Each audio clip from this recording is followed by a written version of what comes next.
Welcome back, ladies and gentlemen, boys and girls. This is Real Big Ten Football Talk +1 with Chris. The +1 is in red because this will be outside of the Big Ten Conference. It is still championship week of the 2018 college football season, and in this particular episode, we will be looking at none other than the SEC Championship. That's right, it is the number one ranked Crimson Tide of Alabama, sitting at 12-0, 8-0 in SEC play, taking on the number 5 Bulldogs of Georgia at 11-1, 7-1 in SEC play. These two teams do love to hate each other, ladies and gentlemen, as you all know, as SEC fans that you are. And if you are not SEC fans, just to give you a heads up, these two teams hate each other. But two out of the last 3 meetings, they have competed for either the SEC Championship or, as last year, the National Championship. These two teams love to hate each other, and they usually are high-profile contests. Without further ado, let's get right into the action. Let's look at Alabama's schedule first. I have not done many episodes on either of these teams, so we'll look at these in a little bit more in depth than we would normally. For Alabama, they did beat Louisville, beginning of the year, 51-14. Everybody thought it was a shocking win, including myself, until we realized how bad Louisville really was. But nonetheless, did score 51 points against a Louisville team that did struggle, but good win nonetheless. But did give up 14 points to as it turned out, a bad Louisville team. Then Arkansas State the next week, 57-7. Quite a resounding win for Alabama. And then they open up SEC play in Oxford, Mississippi, and hammered an actual decent offense in Ole Miss, 62-7. 62-7.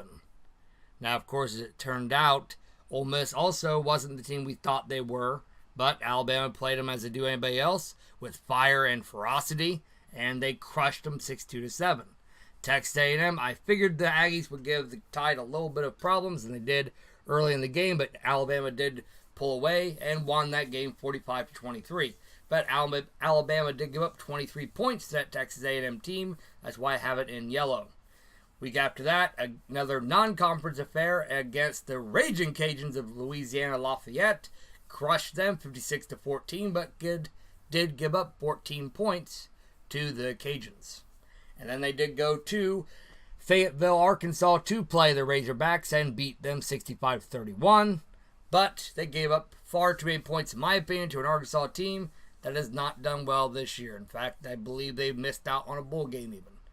But a resounding 65-point score was quite impressive for Alabama's offense. But their defense did struggle, giving up 31 points. Then Missouri, 39-10, quite a dominant victory against a team that's not bad in the Tigers of Missouri.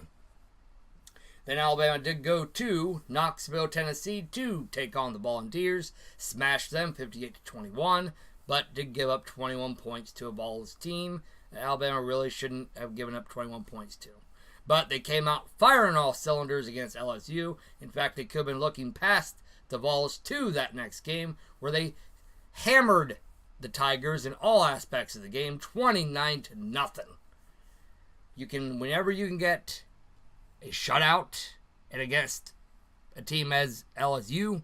Now LSU didn't have much offense, and it showed in that game. LSU's bread and butter has been defense, as we have seen against Georgia earlier in the year, but a resounding win nonetheless for the Tide.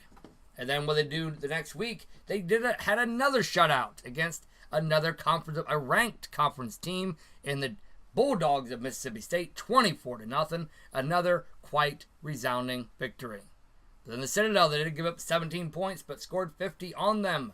Again, I think you could make the argument the Tide was looking past the Citadel a little bit to their hated arch rival Auburn the next week. And what they do against that Auburn team, they slammed them into the ground, 52-21. I would make that in yellow, but it's a rivalry game. Anytime you can dominate a rival like that, I'm going to give it a green font. 52-21. Now, looking at Georgia's schedule, they start out the year against an FCS opponent, Austin Peay. I do believe that team is within the state of Georgia, so I guess it makes sense. but they did hammer that team 45-0. I would have made it in yellow if they would have given up any points to that team, but they did not. So I will keep it in green. A good win.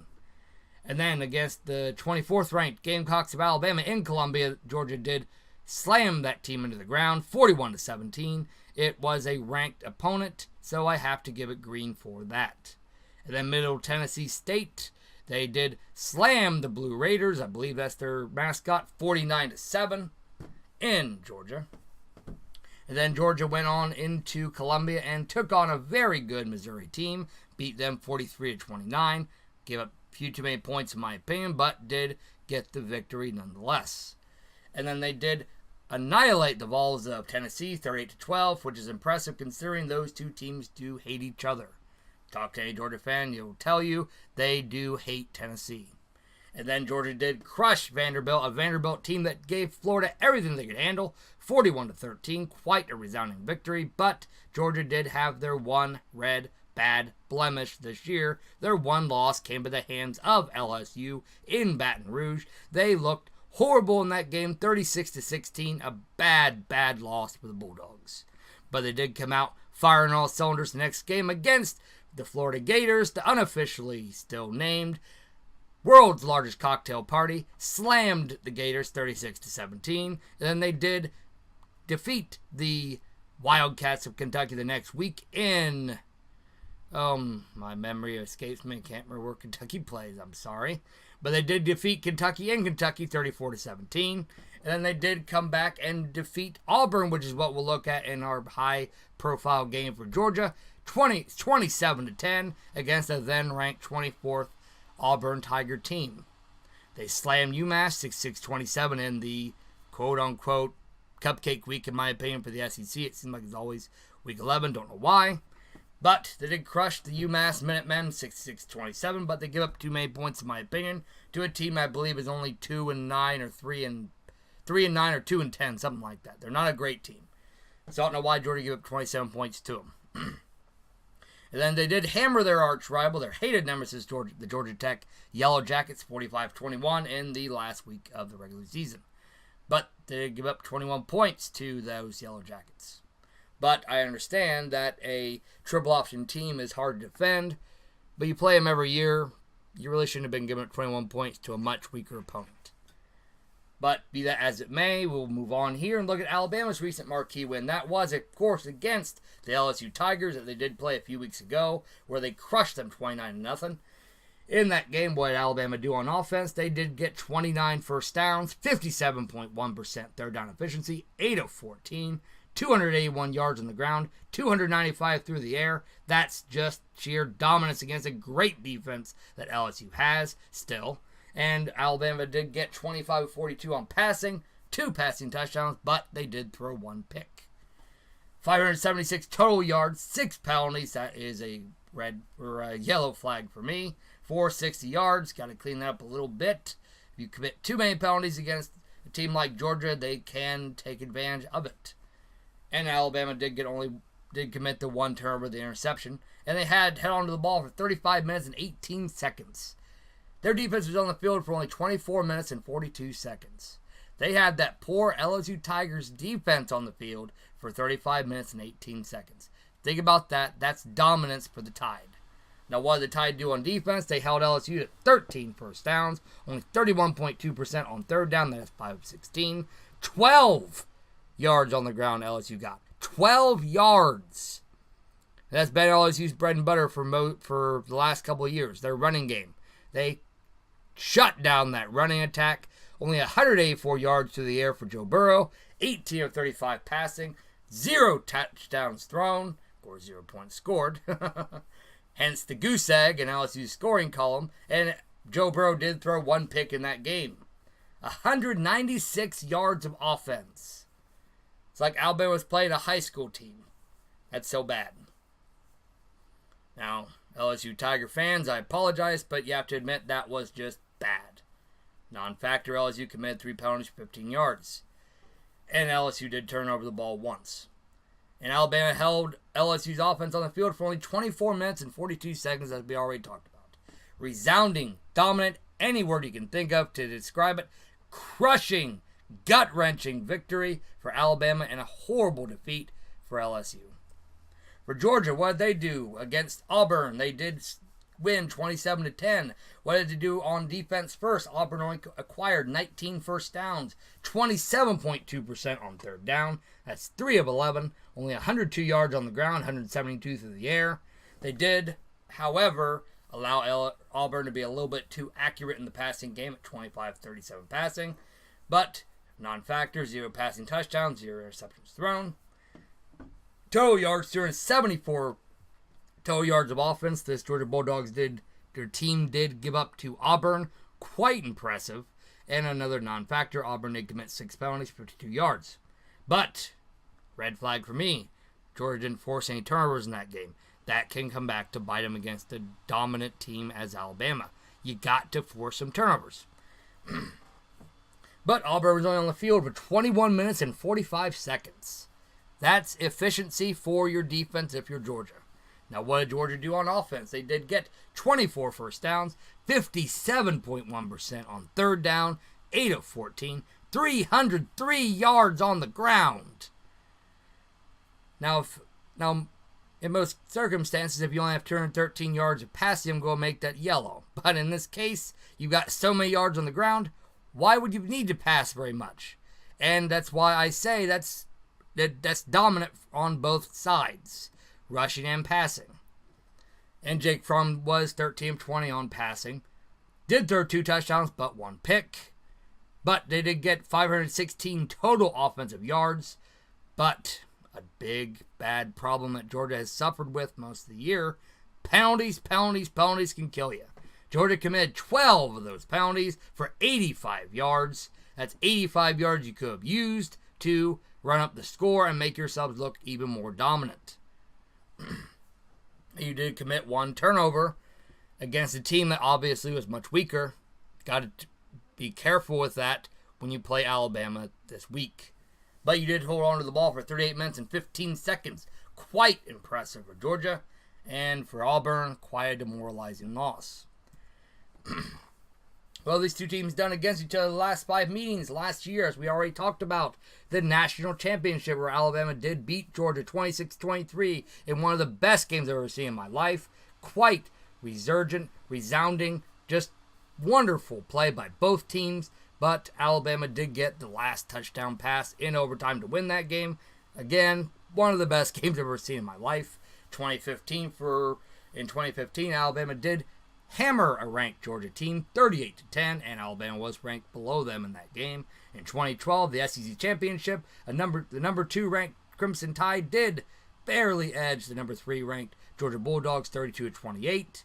2008, Alabama did dominate Georgia for the most part. At ranked 8, Alabama did beat the 3rd ranked Bulldogs 41-30. And in 2007, Georgia did get the best of the Tide, ranked 22nd. They did beat the number 16 ranked Crimson Tide 26-23 in overtime. One of my friends I served with was definitely very happy about that outcome. I remember he was cheering probably most of the week after that game. Well, these two teams done on offense, quite dominant for both. Alabama has held onto the ball for, on average, 30 minutes of time possession. Georgia 31. Alabama 538 yards of total offense. That is 4th nationally. 0.4% on third down. That is 3rd nationally. That's dominant. Plus 10 turnover margin. That is 9th nationally. Dominant on all aspects as far as offensive efficiency for Alabama. For Georgia, quite impressive. 31 minutes of time possession average per game. That's not bad. Total offense, 480.8 yards per game. That is 13th nationally. Again, very impressive. Third down efficiency, 49.6%. That is 7th nationally. Both these two teams do well on third down. Something has to give in this game. But where does Georgia struggle? In the turnover margin department. Only at +3. That is 44th nationally. Not great, not bad, but definitely cause for concern against an Alabama team that does not turn the ball over very much. Looking at the red zone, Alabama has gotten inside the 20 5.3 times on average this year. This 3rd nationally. What have they done when they got inside the 20? They have scored a touchdown on 69 78.8% of the time. 84.1% in general inside the red zone. That is 65th nationally. It's the only blemish for Alabama so far. For Georgia, they have gotten inside the 20 on average 4.4 times. That is 25th nationally. Again, quite impressive. What has Georgia done inside the 20? They have scored touchdowns 64.1% of the time. Not great, not bad. You really want to get above 65 for me and make it green, but pretty good. And they have scored 90.6% of the time inside the 20. That is 13th nationally. That is something Georgia does have over Alabama thus far. But does that mean you settle too much inside the 20? Do you not go for it enough? That would be questions I would be asking. Because if you look at Ohio State, I know for a fact that they do go for it a lot inside the 20, and sometimes they don't get it. So, of course, it's going to go against you in your red zone scoring percentage. I'm sure Alabama is similar in that department. I apologize, I haven't seen many of their games this year because I just have worked so much. But, again, quite impressive for Georgia at 90.6% scoring inside the red zone in general. That is 13th nationally. Looking at passing offensive splits, Alabama dominant in all aspects. 69.7% completion percentage. That is 4th nationally. 332.1 yards on average through the air. That is 6th nationally. Have only allowed 1 sack on average this year. That is 11th nationally, and only 4 interceptions thrown. That's sheer dominance for Alabama. For Georgia, they do struggle in a couple of areas, but they are very accurate. Again, with Jake Fromm, 69.5%. That is 7th nationally. But Jake Fromm doesn't pass horribly often, and only 221 passing yards per game. That is 72nd nationally. It's quite low. I can't say it's bad considering when he does throw, he is accurate. He just doesn't throw very much. And he's only been sacked 1.5 times per game on average. That is 26th nationally. But he was knocked around a lot in the LSU game, so that's something to remember. But he has only thrown 5 picks this year. Probably most of them in that game. Look at team rushing splits. Alabama, they don't run the ball a horrible amount of times at only 205.9 yards per game. That is 32nd nationally compared to their passing. You have to run the ball very much if you're that dominant through the air. Would be my question there. But Alabama has been dominant on stopping the run and only allowing 114 yards per game. That's 15th nationally. Do I need to remind my listeners and viewers? Alabama gave up 12 yards to LSU. They're good against the run. But Georgia is good.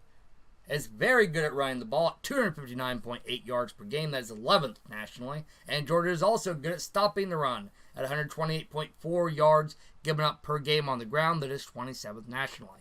Both teams do well against the run, but Georgia does run the ball more than they pass. That can be a factor going into this game considering how good Alabama is against the run. Passing defensive splits. Alabama, again, green on all sides. Georgia, red on most of them. Alabama has only given up 50.85% completion percentage. That is 5th nationally. That's dominant. Alabama gets on average 3.5 sacks per game. That is 3rd nationally. That's on average. There's been games where they've probably gotten 5 or 6 sacks in that game. That's 3.5 on average throughout the year. We played 12 games. That's dominant. 14 picks gained. That's 20th nationally for Alabama. And they've only allowed 168.2 yards per game through the air. That is 10th nationally. For Georgia, you do struggle in this department. You're giving up 61.18% completion percentage. That is 81st nationally. That's cause for concern for me if I was a Georgia fan. You've only gotten 1.8 sacks per game this year. That's 91st nationally. You've only gotten 6 picks. That's 108th nationally. But you don't give up many yards through the air. Overall, only 175.1 yards as 13th nationally. But neither of these teams have played teams like them much this year. As far as teams that have good offenses. Neither of these two teams have played great offenses this year. Except Alabama did struggle in the one game they played a pretty good offense in Arkansas, giving up 31 points. But Arkansas has no defense. So they scored 65. For Georgia, they do struggle against good defenses. Again, losing 31-16 to a great LSU defensive team. So cause for concern moving forward for Georgia. They struggle against the passing game as far as accuracy and not getting to the quarterback. Red zone defensive efficiency. Alabama only allows their opponents inside the 20 on average 2.4 times per game. That is 7th nationally. They only allow touchdowns 53.8% of the time when their opponent gets inside the 20. And they only allow 65.4% of the time for their opponents to score inside the 20. That is 3rd nationally. That's dominance again for Alabama. For Georgia, they do well against not letting their opponents get inside the 20 very much as well, at only 2.5 times per game. It is 10th nationally, and Georgia's only giving up touchdowns 50% of the time. But Georgia does allow teams to score far too often inside the 20 in general, at 89.3% of the time. That is 108th nationally. Cause for concern moving forward, in my opinion, for Georgia. Overall total defensive efficiency, Alabama, again, green on all sides. Georgia struggles a little bit. Alabama has gained 21 turnovers this year. That's 31st nationally. Quite impressive. Total defense for the Tide, only allowing 282.2 yards of offense per game. That is 6th nationally. And Alabama doesn't allow third down conversions very often either. At only 30.9% of the time allowing successful third down conversions. That is 9th nationally for the Tide. For the Dogs, they do struggle at forcing turnovers. Only 15 gained this year. That's 92nd nationally. Total defense, not bad for the Dogs, however, at 303.5 yards of offense given up per game. It is 12th nationally. And the Dogs do well against on third down on defense at only allowing 31.7% of third downs converted against them. That is 13th nationally. Quite impressive for the Dogs. Looking at team offensive scoring efficiency, this is where both teams do struggle in some aspects. For Alabama, they are scoring on average 48.9 points per game. That is 2nd nationally. In the first quarter, there is no team better than Alabama in scoring at 17.5 points on average scored in the first quarter. That is 1st nationally. But in the fourth, Alabama does struggle, but I think it's been because they've been so dominant in the other 3 quarters, they haven't really needed to play their starters in the fourth much, so I think that's why that number goes down. At only 5.9 points scored per fourth, that is 92nd nationally.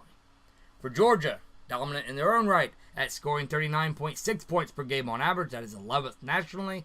In the first, Georgia also does pretty well at scoring 9.1 points per first quarter played. That is 18th nationally, but the Dogs also do struggle in the fourth at scoring. At only scoring 6.1 points per fourth, that is 85th nationally. Both teams struggle in the fourth, but I think both teams are so dominant in the first 3, they don't have to play it hard in the fourth. They may even rest their starters in the fourth. I'm not sure. I have not watched these teams much this year just because of my work schedule. Looking at the stats, though, and looking at how dominant they've been, that would be my guess. Team defensive scoring, again, Alabama, all green. They've only allowed 13.5 points per game. That is 2nd nationally. First quarter points allowed 3.5, just over a field goal and a half allowed per first quarter played. That is 15th nationally. And in the fourth, Alabama does an excellent job at shutting the door and only allowing 3.8 points per fourth. That is 8th nationally. For Georgia, pretty well at not allowing opponents to score against them very much. At only allowing 18.7 points per game. That is 14th nationally. In the first, Georgia also does well at not allowing opponents to score, allowing 3.7 points per first quarter played. That is 19th nationally. But in the fourth, Georgia does allow opponents to creep back in a little bit at allowing 6.8 points per fourth. That is 58th nationally. Again, a little bit of cause for concern for Georgia. If they do find themselves down, they may find it difficult to come back if they can't score in the fourth against a very good Crimson Tide defense in the fourth. Self-imposed errors. Both teams do struggle a bit in the penalty department. Alabama does Alabama does commit on average 5.75 penalties per game. That is 53rd nationally and 53.33 penalty yards per game. But Alabama has only lost 11 turnovers this year. It's 10th nationally. Alabama does not beat themselves very much. For Georgia, they have committed on average 5.67 penalties per game. That is 48th nationally. Again, both teams struggle a little bit. Not horrible, but definitely caution moving forward when they get into the bowl season. But Georgia has only committed 49.58 penalty yards per game, which isn't horrible. You get below 50, it's pretty good. And Georgia's only committed 12 turnovers this year, and that is 14th nationally. Again, both teams don't beat themselves very much, but for Georgia, as we've talked about before, they do struggle in forcing turnovers, where Alabama does not. That can be a factor. Look at some neat little tidbits. These two teams played each other for the first time in 1895. Georgia did win that matchup in Columbus, Georgia. But they must have played in Columbus before they moved to Athens, where they did win that game 30-6. This is considered an unnamed rivalry within the SEC, and I'm sure if you talk to any Georgia or Alabama fan, they will tell you how much they hate the other team. So, I didn't know this, not being a SEC diehard fan. I do like the SEC, but I am, of course, the diehard Big Ten fan. 2 out of the last 3 meetings determined a championship. Last year it was a national championship, and in 2012 it was the SEC championship, as we already talked about. Both teams have played each other while both ranked the last 5. Possibly more, I didn't go back that far. Alabama does hold a slight advantage in this series at going 39 wins, 25 losses, and 4 ties to this Bulldogs team. Alabama's all-time win-loss tie record is 903 wins, 328 losses, and 43 ties. Georgia also has done quite well historically at 819 wins, 421 losses, and 54 ties. Both teams, of course, have been excellent historically, as many of you SEC fans already know. Keys to the game for both teams. Alabama, you need to score on your first possession. Keep Georgia out of the end zone on theirs to alleviate any belief of victory for Georgia early. That's the key. You have to shut down Georgia's ability to believe that they can win if you're Alabama. For Alabama, don't have Tua throw the ball 50 times. Balance your offense with well-timed runs, and if the running game stalls, don't abandon it too early. You have to hit Jake Fromm. You're excellent at stacking the quarterback. You have to showcase that in this game. Use the LSU game as a reference to determine how much he can struggle with hands in his face. He looked completely flabbergasted in that game against LSU. Alabama, if you can hit him enough, hit him early and often, you'll force him into making mistakes, and you can capitalize on them. Keep Georgia out of the 20. Convert on 3rd down and force Georgia into 3 and outs. Best way to do it. Score, keep them from scoring. Score, keep them from scoring. Before you know it, you're up 14-0, Alabama. For the Dogs, you have to play smart but angry. You haven't beaten Alabama since 2007. Use that as fuel.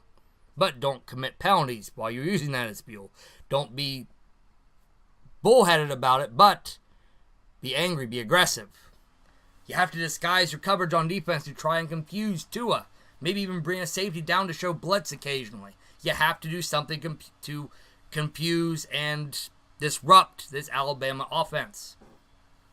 You have to lean hard on your excellent running attack and don't rely on Jake Fromm to win the game alone. Alabama's defense is too good to be one-sided on offense. So you can't run too much, but you have to have a good blend. And you have to keep Alabama's defense guessing. Maybe run some sweeps. Maybe run some reverses. Do something to get some yards on the ground early against this Alabama team that does not allow very many running yards. Again, they allowed 12 yards to LSU on the ground. Do not try to run the ball all the time against this Alabama team. For Georgia, you have to also avoid 3rd and longs. Win the field position battle by forcing Alabama's high-powered offense into quick 3 and outs. Force incomplete passes. Shut down Alabama's running game, and you'll give yourself a chance. Who to pick? I'll throw a little bit of my personal touch into this. I don't dislike either of these teams. Who I think will win and who I want to win, maybe 2 different things. I want Georgia to win because I like chaos. I'd like to see what it does in the rankings if Georgia wins this game. Not to say I dislike Alabama. In fact, I respect the heck out of Nick Saban, what he's done. What he's done in general. He's a great coach. Regardless of whether you like him or not. If you're an LSU fan, I'm sure you hate him. If you're a Miami Dolphins fan, I'm sure you hate him. If you're a Michigan State fan, I'm sure you hate him. But I think you have to respect him, to respect what he's done under his tenure. He made Michigan State relevant again back in the day. He did very well in Miami. I think he realized he's not an NFL coach. He got LSU a championship in the first time in I don't know how many years. Probably since Billy Cannon played for him in 2004. He's a good coach, so I can't disrespect him. I just would like to see his team lose in this game just to see how it would shake up the playoffs. And Kirby Smart, another great coach for Georgia, but a Nick Saban underling, so to speak. Student, I'm sorry, not underling, student. Students of Nick Saban have not done well against him. In fact, I don't think a Nick Saban former assistant has ever beaten him. I'm not saying that's the reason why I'm going to pick Alabama here, but I'm saying it's definitely a mental block, I think, for Kirby Smart. Now, he's definitely the best out of the group, I believe, but I don't think Georgia's defense is quite good enough to stop Alabama's offense. I think Alabama will keep scoring. I think Georgia will eventually slow down. I think Alabama will pull away. I do think this will be a high-scoring affair because their defense did struggle to shut down teams that have decent offenses like Arkansas. But Alabama's offense is also quite impressive, and they'll keep scoring. Their defense does give up some points here and there. I think Georgia will put up some points on Alabama, but I think Alabama will pull away. I think Georgia will struggle to score in the fourth like they have. Alabama will shut the door in the fourth, and they will win 45-35. I hope you enjoyed this video. Please like, share, subscribe, share this video with your friends. If you did like it, it does help the channel grow. Please subscribe also and hit that little bell and beside that subscribe button, letting you know when I do post new content if you do indeed like my content. Also, please hit the thumbs down if you didn't like my content. Maybe you're a Georgia fan, you hate my guts because I picked Alabama. Maybe you're a Michigan State fan, you hate me because I picked Alabama. Maybe you're an LSU fan, you hate me because I picked Alabama. I get it. But hit the dislike button and let me know in the comment section why you hate me because I picked Nick Saban's team. I enjoy those things. If you just want to troll me, that's fine too. Go ahead. If you liked my content, please let me know in the comment section why you liked it. Maybe you're an Alabama fan, you just love me because I picked Alabama. Whatever the case may be, I do, again, appreciate the views. Thank you for watching, and until next time, guys and gals.